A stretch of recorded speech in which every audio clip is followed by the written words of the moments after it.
Happy Wednesday. It is May 1st, the day we've all been waiting for. It's spring officially here in my book. May 1st, I think famous day in baseball, Doug, when Ricky Henderson stole the base to break Lou Brock's record and Nolan Okay. Ryan threw a no-hitter, his seventh on the same day. I think it was Wow. 1991. Sounds like I just looked that up, but it's just one of those things from when I was a kid. That's It may impressive. not be that. An impressive stat. I'm gonna fact check myself here. May Day also a famous day in worker rights, worker history. I think not so much in the U.S., but elsewhere in the world. May Day. Oh yeah. Yeah. What did that allow? Unionizing or something? I don't actually know, but it's like laborers day, Oh, International okay. Laborers Day. And it's called May Day. Is that a thing? I think so. I might be wrong about that. Well, it is the day that Ricky Henderson stole the 700 whatever base and Nolan Ryan threw his seventh no hitter. So I was right on that one. May Day appears to be a separate thing, a festival, a European festival. So it is on the 1st of May. But it has But I don't nothing to think do that's with Ricky Henderson. Speaking of baseball, I have a Dollar Dog Night update from yesterday's. Okay. All right, let's hear it. Yesterday's What we Seymour got? Wiener story. Yep. With the Mets celebrated Dollar Dog Night, and apparently they sold 44,269 dogs, which was a new record for the Wow. stadium. Yeah, no wonder. I'm surprised they had that many on hand. That's probably one per person on average. I'm guessing they don't sell. Well, I don't know how good the Mets are, but I'm guessing 45 would be a decent attendance for a game this early in the year.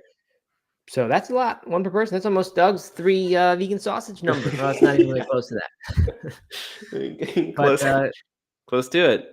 Yeah, I mean, I don't know if we want to celebrate single... all that many hot dogs being sold on the Plant-Based Morning Show, because I don't think any of those were plant-based dogs. But it's a funny story about the whole Seymour Wiener Dollar Dog Night thing.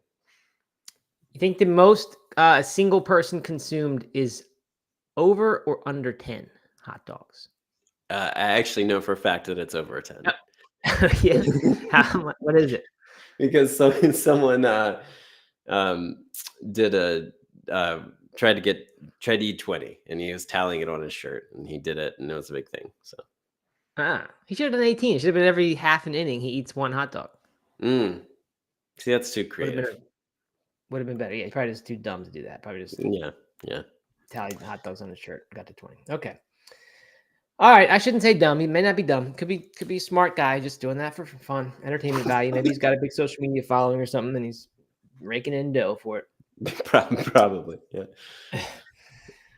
Okay. Good. Glad to hear that. And I see you've got Rainn Wilson on the notes as well, too. Yeah. You're a big Office fan, Matt, right? The biggest Office fan. Yeah. No, not the biggest. I'm sure I'm not the biggest, but I need to get you an Office. Well, I saw this yesterday, and I just thought it was too good not to want to share. All so, right. What do we got?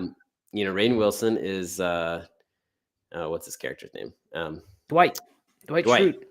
Dwight Schrute. And in I think it's the first episode, there's the classic scene where he's getting his oh man, I'm blanking on all the names. Jim is playing a prank on Dwight, and he puts his stapler in Jell-O, right? Yep, first episode. Well, apparently Rainn Wilson was in Italy this week, and he ordered room service. And throwing this up on the screen now, this is how his silverware appeared. Oh, look at that. In Jell-O.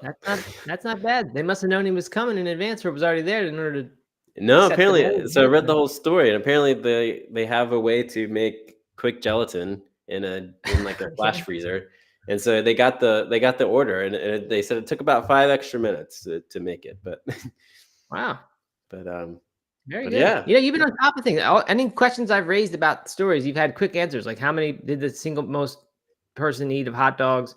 How they make the yellow so fast? I'm doing my research, Matt. And then yesterday there was one too. Oh, about Seymour Wiener. I was like, this is a hot dog. And he was like, well, there's more to the story. He also was a veteran. I like that. Very diligent. Yeah, I'm trying to carry my weight here as the co-host of the morning show. Yeah, good. All right.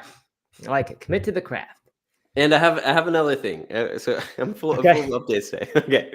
So another article I was reading, or a story I was listening to, was about the craft beer industry going through something a little bit similar, I think, to the plant based Little food dip. industry, where Hmm. they had this huge surge of sales in 2020, 2021, around the pandemic, Okay. I and didn't a realize lot of that for craft beer, but it makes sense. breweries opened up, and now since then several of them have been closing. The industry has gone stagnant. It's like dipped a little bit, not crazy. I think it's, again, like this article is saying that it feels worse than it actually is, which I think is similar to some of the plant-based meat stuff, but a bunch of bad headlines around the craft beer industry. And it got me thinking, and this is a new theory that I haven't fully developed, but I wanted to air it out here and see what your thoughts are. I wonder if, there were a lot of things that got really popular in 2020 and 2021 during the pandemic, right? Like Peloton, Hmm. plant-based Yep. movement, craft beer, golf, all these things got really popular during. See, craft beer's actually an odd one to me because I just remember from that time breweries like begging people and coming up with creative ways to get your beer to go in Mhm. crowlers and things like that. So I thought they would have gotten a big shakeout during that period. Maybe in the initial part they did, and then people they started thriving once people figured out how to sell beer to go. Yeah. Anyway, continue. Sorry. Well, anyway, here my theory is that I wonder if people are just pushing back against anything that they were like into during those times, because everyone just wants to Mm, move on past that. And so if they were into the plant-based movement or plant-based foods and kind of, indulging in these high fatty and, right. impossible burgers, then maybe there's like, I don't want anything to do with that. And now I'm going to go the opposite direction. Very possible. I mean, and that could also be not even a conscious thing. People might just be so done with that because it was so deeply affected everybody. It's in some good ways, some bad ways, but like we just whatever we did that time, it was intense, and we did it. Yeah. And now like everyone's just ready for changes, even if they don't realize that they're sick of this thing. They just might want to move on. Yeah, I could see that happening. Are there a lot of lasting things from the pandemic that we say that's? I mean, there's things where the world is different because of. Well, are people Right. returning But to like, offices now? People wanting to not work from home anymore? I don't Maybe. know. I mean, a lot of people are going back to the office, but I think I don't know if that's They by have to. choice. Right. Um, Hmm. I don't know. Like I don't know. I think the athleisure market, became huge during the pandemic, and that's had a big dip. What is athleisure? Like like athletic clothing that you wear non when you're not. Oh, okay. Like Lululemon. I heard Lululemon is back among the kids. It's like the cool thing now. That Yeah. and the Stanley Cup go together. But I thought Lululemon was done. I would have called the end for them 5 years ago. Hmm. I was wrong. Let's see. Somebody said Kate said huge dip in video games after pandemic, which makes sense. You're home all the Oh time yeah. playing video games. Oh, I didn't know that. Interesting. Is Kate a gamer?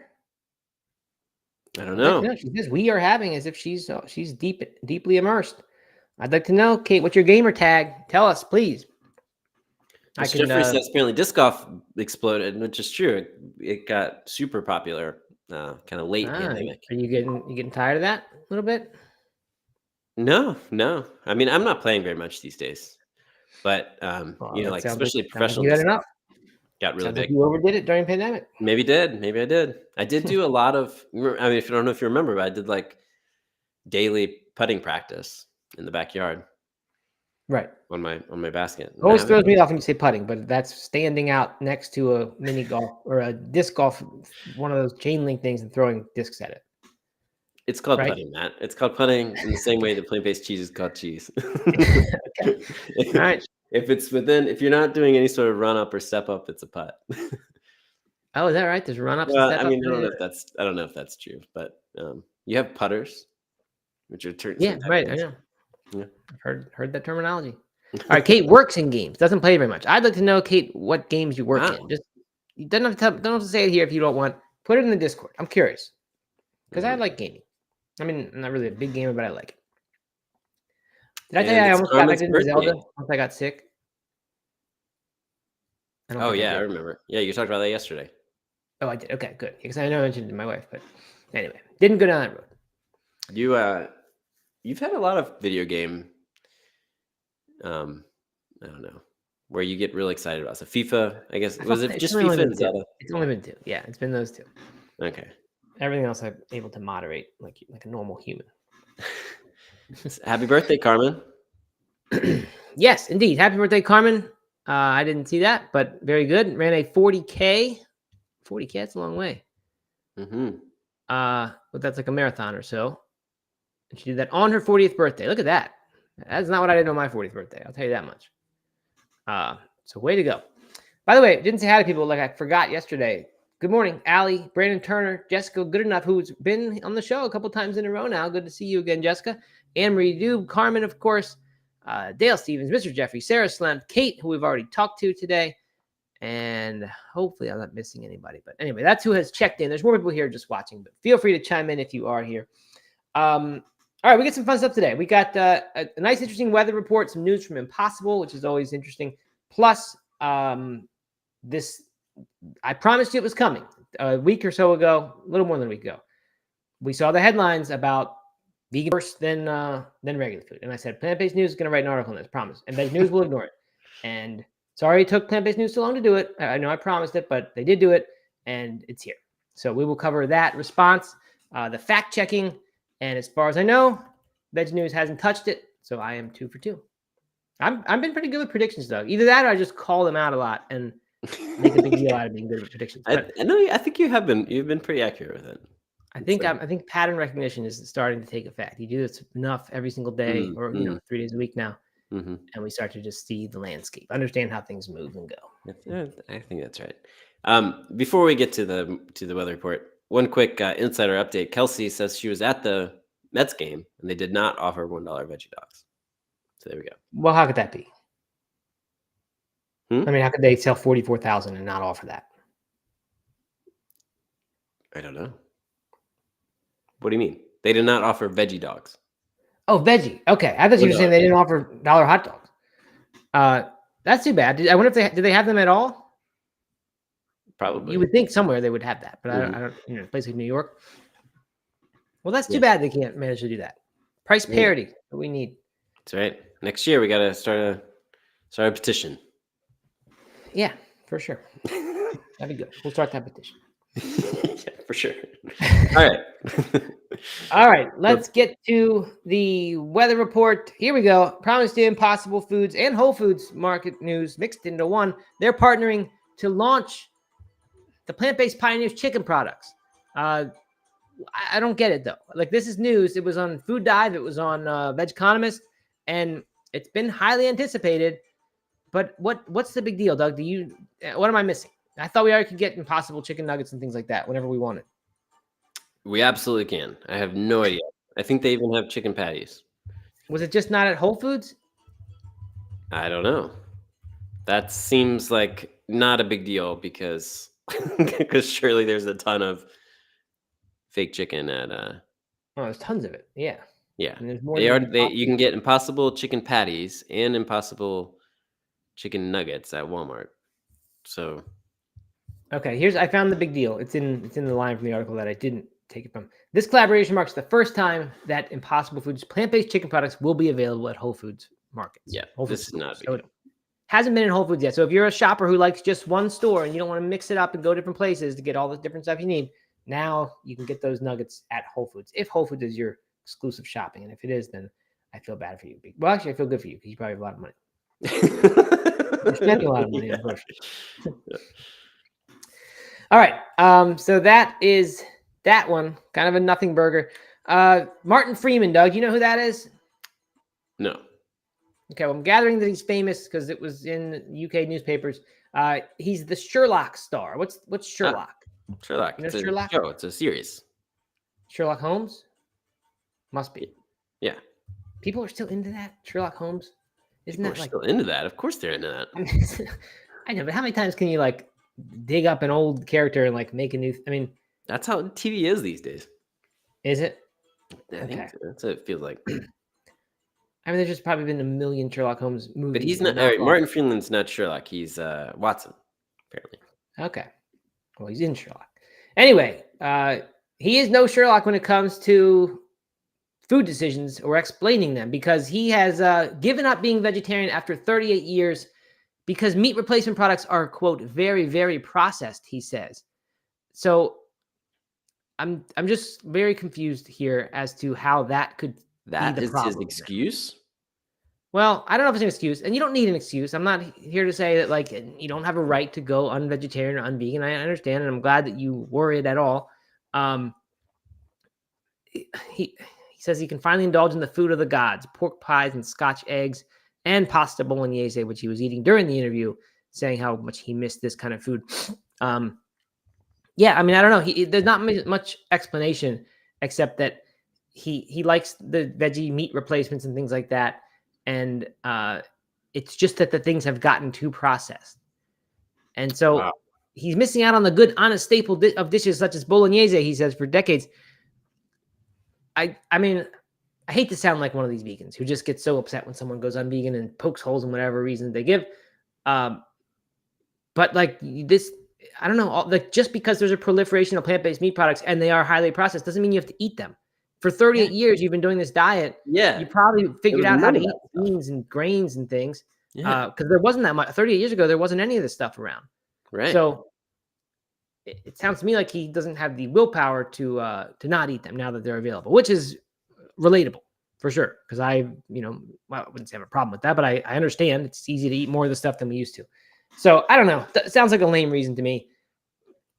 I'd rather just hear that he misses out on these, the good, the real thing, and he wants to eat that stuff again. And because that's what he said, his mom used to make bolognese, and yeah, I don't know. I mean, I get it. I get why humans would want to have the good, honest staple, even if it's cruel to animals. I understand that sentiment. So I'd rather have just heard that than the thing about the processed meats. Yeah, I would agree with that. He's only 52, so he went vegan really quite young. That's very young, age 14. 14. Yeah. How does he even remember what that tastes like 38 years later? Something's not adding up here. We need to get a Sherlock on the case here to figure out what's going on. There you go. All right. And well, a couple more. Nasoya, who we all know as the tofu maker, at least that's what I know them as. They now have, they got this plant-inspired line, which I think when Justin Dragon Carl came on our show, is that his full name? I forget. And he advertised some of these things that he was eating. They were plant-inspired, and there's yellow packages. They like tear at the top, and I think you just microwave and you have Korean barbecue or whatever. Anyway, now they're making chicken like that. They've got two flavors, Asian-inspired, both of them, Kung Pao and bee-free honey garlic. That's free of bees, honey garlic. It's made of like textured vegetable protein, 45 grams of plant-based protein per pack, each one ready to cook right from the pack. Speaking of which, you know what? We made a Caesar salad the other day. This was a couple weeks ago. And we made plant-based meat for the kids in it, tofurkey. And I just stuck the little pack in the microwave instead of sauteing it and browning it like I used to, or I usually do. And it was so simple and easy. People forget that microwave can... Wait, you tofurkey, you nuked tofurkey? It was like tofurkey chicken bits, whatever it's, chunks. Okay. And we usually will brown it in the pan, and it always sticks to the pan, gets all brown, and it's kind of a mess. But you put it right in the plastic.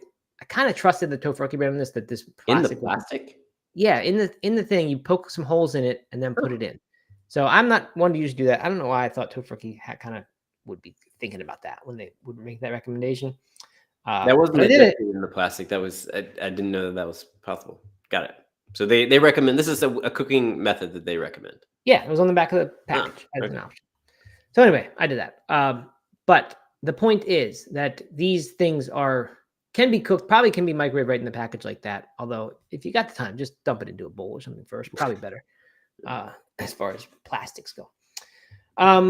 Yeah, so I don't know. I mean, we've said we're kind of getting sick of the plant-based meats, but when someone introduces a new one, as long as it's not like crazy different processing that is scary, I'm more tempted by these. So I realize a lot of my plant-based meat aversion is perhaps just boredom with the current offerings.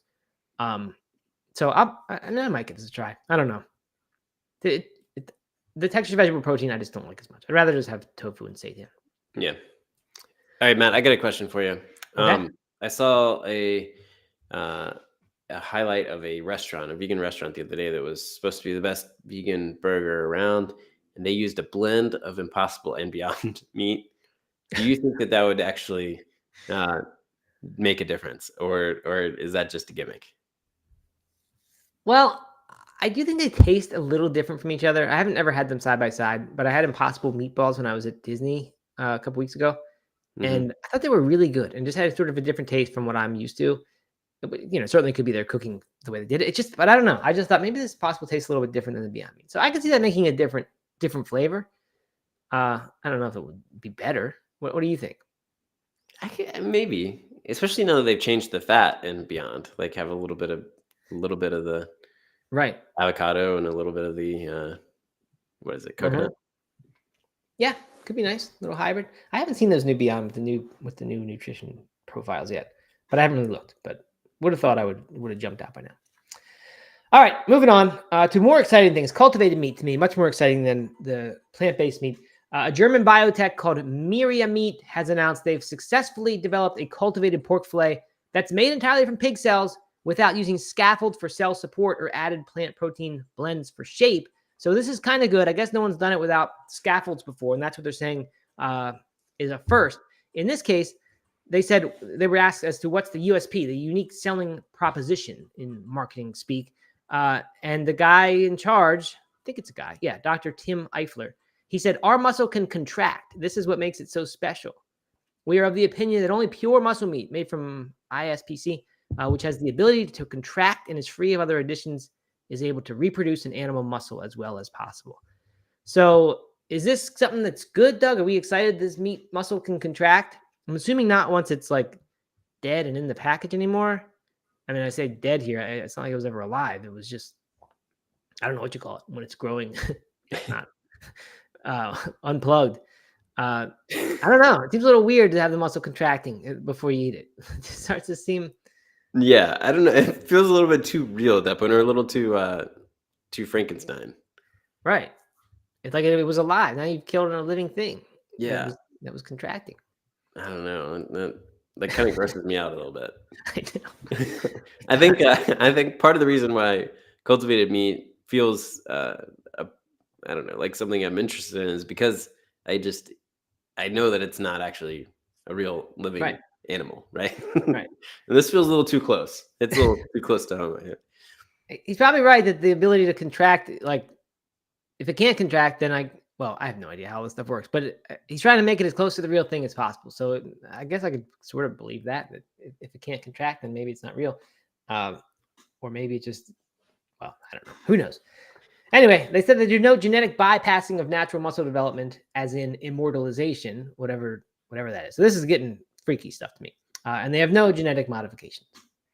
Gruder says here, if people saw how they make lab meat, people who support this would be mortified and not eat it. I got to call BS here a little bit. We've talked in length about how inside the cultivated meat labs and how it all works. What would make me mortified? Give me specifics here, Gruder. What do you know that we don't know? Yeah, I mean, the plant-based meat stuff, the videos have gone viral of that. I think the Tofurkey factory video went viral, and it looks gross. It looks like, cement sludge mixture that is getting extruded and just looks gross and shaped. That looks gross. I don't know about the lab-grown meat. I'm curious about that. I don't know. I would imagine it just looks like a science experiment with growing cells. Yeah. But I don't know. I mean, yeah. But I'd like to know that as well. If you got examples, I'd love to hear them. As Jessica says, that could be said for real meat as well. Also true. If people could see how the whole thing, start to finish, how most of the meat is made, it would be not something I think a lot of people would want to support. Not that all meat is that way. We talked before. There's the possibility of a kind of enslaved but normal animal life. I shouldn't say normal. A non-factory farm animal life. There is that possibility, ending in slaughter, of course. And some people wouldn't mind that, but some would. Anyway, on to the last thing of the day. Omami is another young German startup. In this case, the Veg Economist points out, don't confuse them with Umami, Umami Bio, Umaro, or Yamami. There's a whole lot of me's and ohms and ums in these brands. But they have made a chickpea tofu product in 4 varieties. Certainly not the first people to make chickpea tofu. There a Canadian one, Mr. Jeffrey may be able to get his hands on from Big Mountain. Franklin Farms makes it in the U.S., as well as other company in Germany and one in Australia. I've never had chickpea tofu, though. Have you, Doug? No, I haven't. Yeah, I'd be curious. I mean, it seems like a no-brainer move with people not liking soy for different reasons. If you could make a tofu, and I actually like it because I actually really enjoy tofu now. I didn't at first, but it's just a nice different way to eat beans. Not quite as healthy. You're missing some of the fiber, but very minimal processing that happens there as opposed to like these Beyond Meats. So if I could get that with different beans that had different flavors and would allow me to vary the beans I'm eating, I would, I'd be into that. So I'm surprised this hasn't become more popular already. Maybe it doesn't work out that well or something, but we'll see. All right. One more revisiting here. Garuda, we asked for examples. He's providing them. The bioreactors, which is valid. There are bioreactors, chemicals they add in, and how it is cancerous cells sludge. So I don't know about that part, but I do agree there are concerns for me with the race to grow this stuff as rapidly as possible. That's going to be where the edge is probably for these companies. And when you talk about that with food, it gets a little scary to me. Not based on anything, but just I'll need to be convinced of that before I eat any large amount of this stuff, or convinced that it's okay. And then he says, yet most humans eat meat and know where meat comes from, even ex-vegans. Yeah, I guess. It'd be hard to be an ex-vegan and go back to factory farm eating meat. I can see someone kind of being very conscious, and you can also see someone sliding back gradually and then after that. But that is a weird juxtaposition to kind of know that and have been against that and then go back to factory farm stuff. All right, Brandon Turner says, have you guys ever made chickpea soka? I don't know what soka is. Do you, Doug? Sounds like an Indian food, like dosa. No, I'm going to look it up. Soka. Farinata. Yes, I have made farinata. I didn't ever know it was called soka.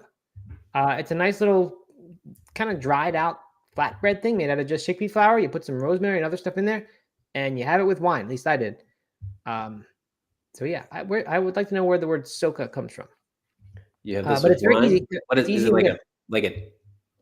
like a chip or not? No, a chip, it's like a pancake. It's like a pancake, and you slice it and put it on plates. It looks like that person's hold together when they pull it away, and it should, I guess, do that. But yeah, it doesn't. I don't know. It's dried, so it's pretty. It's not crispy, but it's like.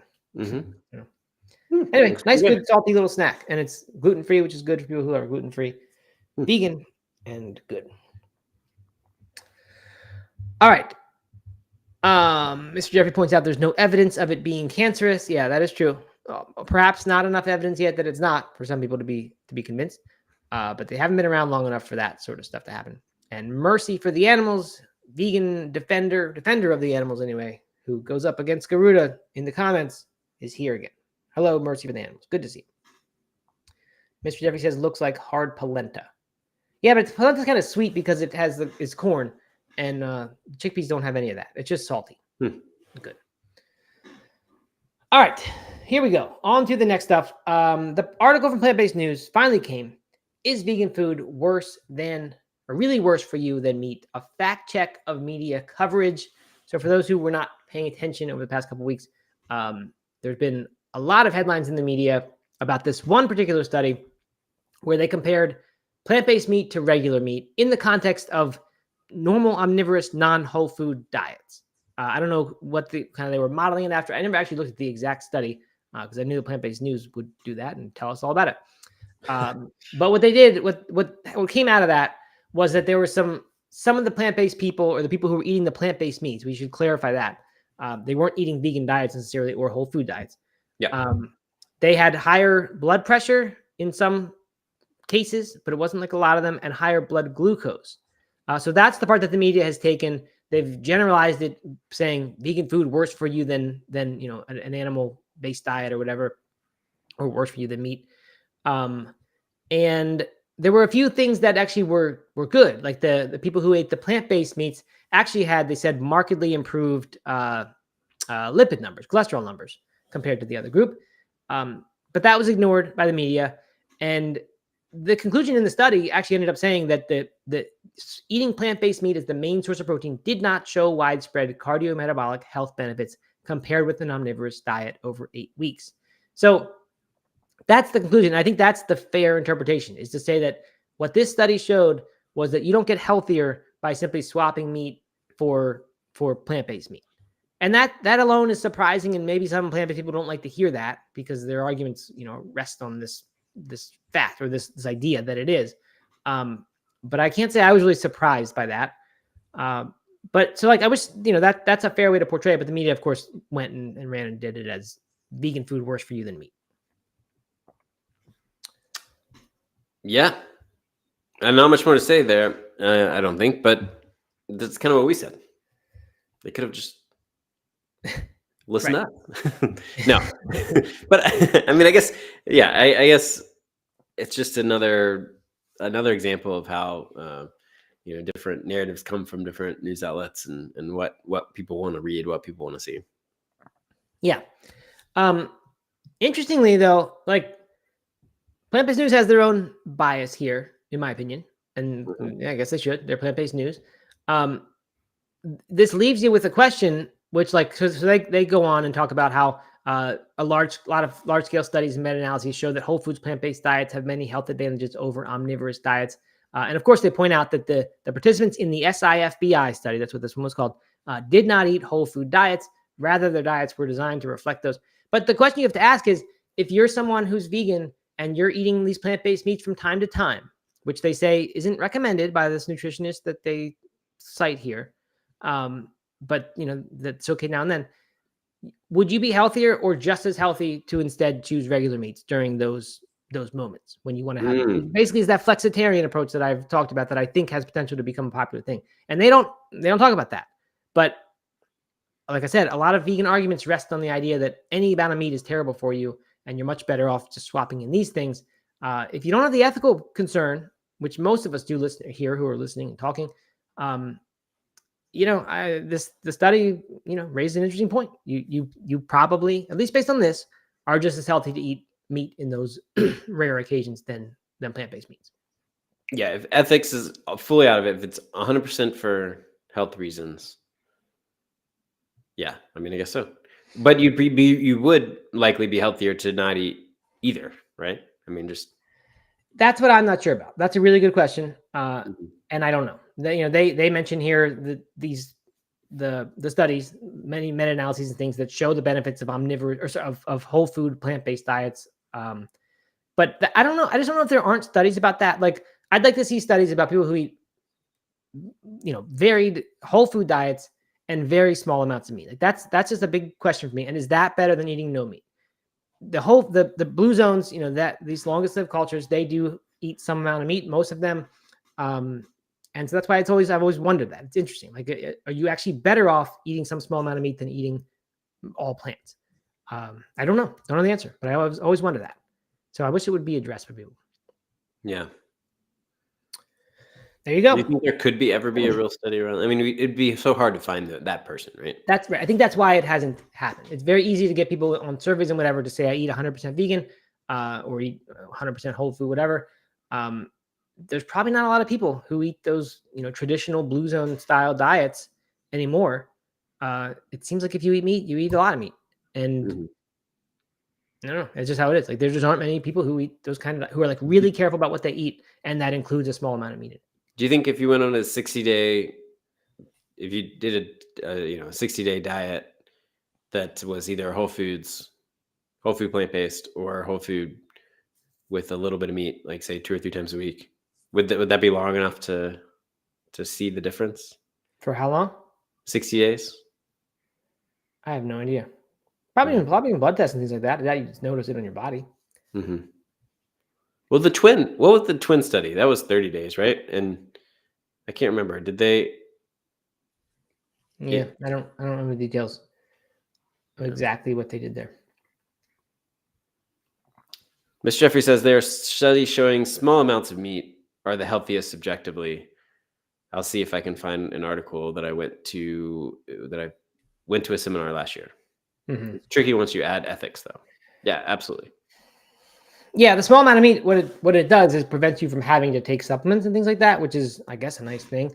You don't want to be a complement supporter, but we hope you don't do that. And Walter Longo, a guy who I like, he recommends this hybrid, I guess it's sort of hybrid of Mediterranean and plant-based, where it's a plant-based diet and it does have this very small amount of meat, but that very small amount of meat is almost always fish. It's like, I think he says 2 to 3 times a week eating some kinds of fish. And I don't know if he distinguishes between different kinds. So anyway, there are people saying that that's a good thing to do. It doesn't seem like you ever see studies on it. So I don't know. Yeah. Potential research area, Doug. We could do that study. We got a lot of things to do. We got businesses to launch, studies to do. That restaurant we're going to open. That's right. Yeah. All right. Okay. Let's see. Merch Fan says no, it's not nice. I don't know what I said. Nice. I think I was talking about a nice, a kind of nice traditional, whatever, nice hearty thing. I'm putting myself in the shoes of the meat eater who misses those foods. You're right. Not nice to animals by any means. There you go. You're paying for the innocent to be used and killed. Yeah, and that's the ethical part, which I'm trying not to get into. Anyway, all right. On to the last thing we got today. We had this one for a little while. I didn't touch it yesterday. We were too busy. 8 best vegan cookbooks for 2024. It's also from Plant-Based News, so double header today from them. I don't know for sure when this article was first written. Sometimes these sites like to just update old articles and put the new year in there because some of these cookbooks have been around for a while. So I have no idea whether they did that or not, and whether they did or not, I don't really care. And there's a notable absent. Yeah, what the heck? They're missing. I mean, it's not just new. So where's No Meat Athlete Cookbook? Is that what you're asking about, Doug? No. We're partners in that. Where is this thing? Yeah. Scrappy cooking. Scrappy cooking. Yeah. If it's just 20, I mean, if you're gonna put 2024 on there, you get something in there that's new and fresh. And that would be the one to choose, I think. So yeah, that's missing. Other notable absence, of course, No Meat Athlete Cookbook, which really should be on all these lists all the time, just forever. Okay, we don't need to go through these in too much detail. Here's the only reason I like to include it. There's America's Test Kitchen Vegan for Everybody, which I cite all the time. It's sometime in the middle of the list. They like that one. America's Test Kitchen, they're like foodie types, and they go under the hood and they think about, is this really the best method for doing this type of thing, or is that a waste of time? The common knowledge is that you need to do this thing when you handle whatever. But is that really necessary? So they do all that stuff. And so they're very thoughtful about their recipes, and the vegan recipes, as a result, turn out to be really good. So they have that book listed here, which I'm glad to see. But then they also have, from the same people, America's Test Kitchen, the complete plant-based cookbook, which has 500 recipes, it says.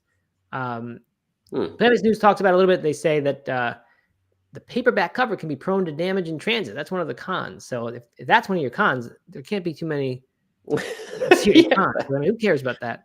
Yeah. They said it can be text heavy, potentially overwhelming for some readers because there's fewer images on certain pages.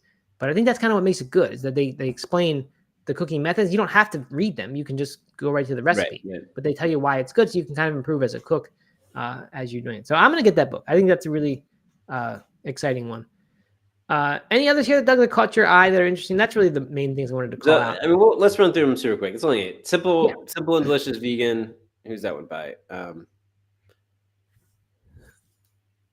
Says on there, Michaela Vase at Ella Vegan. Ella Vegan. I haven't heard of this book. I don't think. Have you? No, I never heard it either. Vegan Africa. I have heard of this one. That's on these lists a lot. Brian. I thought it was Brian Terry. No, it's not. That sounds pretty good. I like making that food now and then. I do too. Yeah, the Korean vegan, that's a very popular one. Yep. Let's see, what do we have here? Vegan for Everybody. This is the other test kitchen. Yep. Yep. That's their first one. Everyone Can Cook Vegan. Marianne Hall. Don't know that one either. Do you? I don't like to cover that one. Not an exciting cover to me at all. Dessert's tough on a cover, in my opinion. Right, and that makes you think it's a dessert book to me. So I'm not getting that one. Charity Morgan is next. Unbelievably Vegan. Do you know Charity Morgan? She's in the Game Changers. She may have been in Plant-Based Athlete. Anyway, she's got a that big book. plate of nachos looks pretty unbelievably good. I'll tell you that much. Yeah, well, I'm not surprised that you were interested in that. She's a Le Cordon Bleu chef, I guess. Oh, wow. Yeah. Anyway, I don't know the background on her. I think she's an athlete though. Oh, she's the wife. Okay, she is, because she's the wife of Derek Morgan, former NFL linebacker. He played for the Tennessee Titans, and he was part of that group of Titans that all went vegan at the same time, or at least very high plant-based. And she was involved, and she was often in the media. That's right. That's right. I remember that. Up next, we have the plant-based cooking made easy from the plant-based morning show from Jill Dalton and Jeffrey Dalton. They are compliment partners, and big fan of them and their work on their YouTube channel. And I don't have this cookbook, but Matt Tolman has cooked several recipes from it, and he liked it. So you misspoke there, Doug, and you said they're from the plant-based morning show. They're not from that. They're from plant-based cooking made easy. They're from the plant-based cooking show, I think is what it's called. Yeah. I think I the whole food plant-based cooking show. Man, sorry. Messed it up, Jill and Jeffrey. Sorry about that. Did you say Matt Tolman? I think I wrote a blurb for this. I don't know for sure, but I just have a strong feeling that I did. And I think Matt Tolman may have as well. He definitely did. I don't know about you, but he definitely did. Either one on the Amazon page.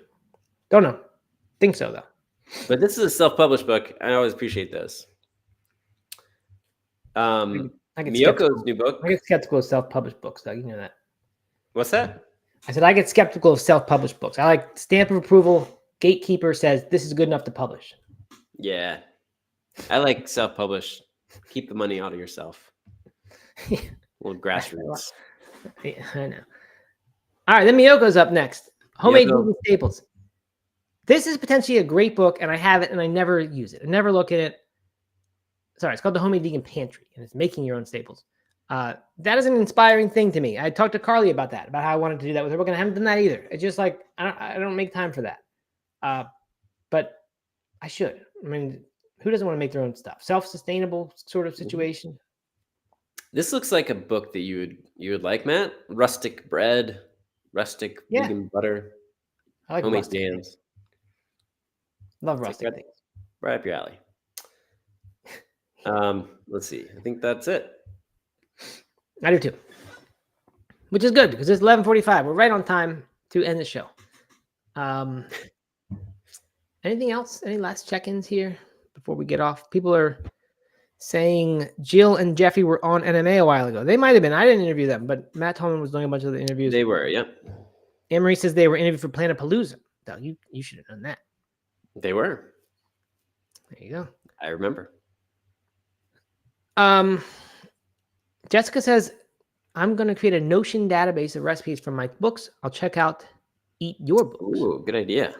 What is Eat Your Books? Okay, started using Eat Your Books to use my cookbooks more. It's helping. That's really interesting. We need that. We have a binder that we have, and we just print recipes out and put them in it when they're good.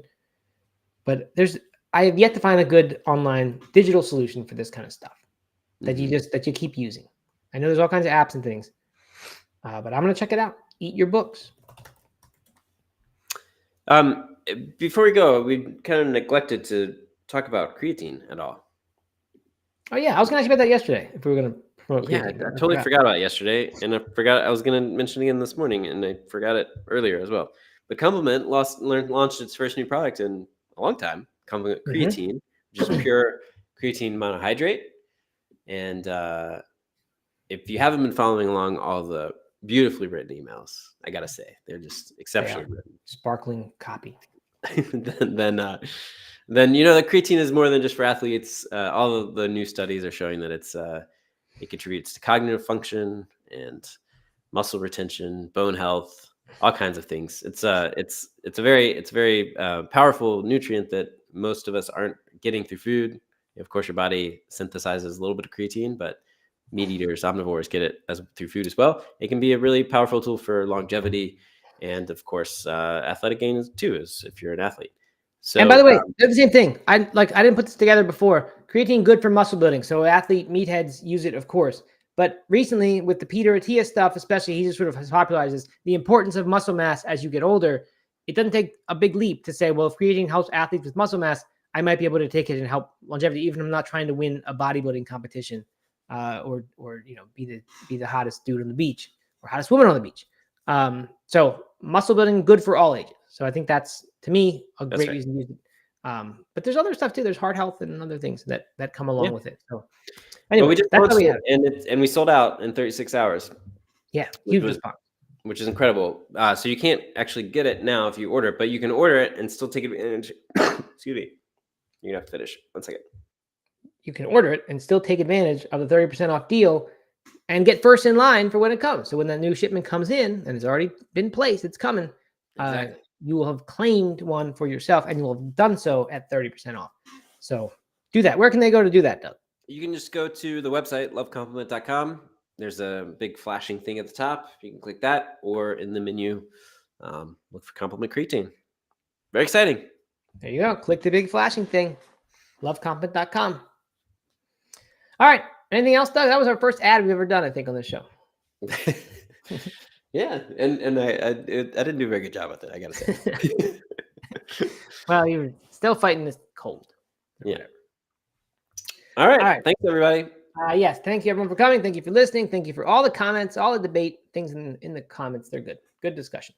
We'll be back tomorrow. Last plant-based morning show of the week. And then I think Friday, Isabel's out. Is that right, Doug? That's right. So it might just be you and me. Me, you, and Matt, I after think. you go. Maybe, I don't know if Matt will be there or not, but yeah. So we'll be even less different than the morning shows than the usual Friday is. Yeah. I've got some. I've been saving some fitness stories. So. Oh yeah. Okay. Yeah. Like, so saving some of your own, or saving ones you've been coming across and finding. Coming across. Oh, okay. Good. All right. Great. Well, that's it. We'll be back tomorrow. Everyone have a good Wednesday. Yep.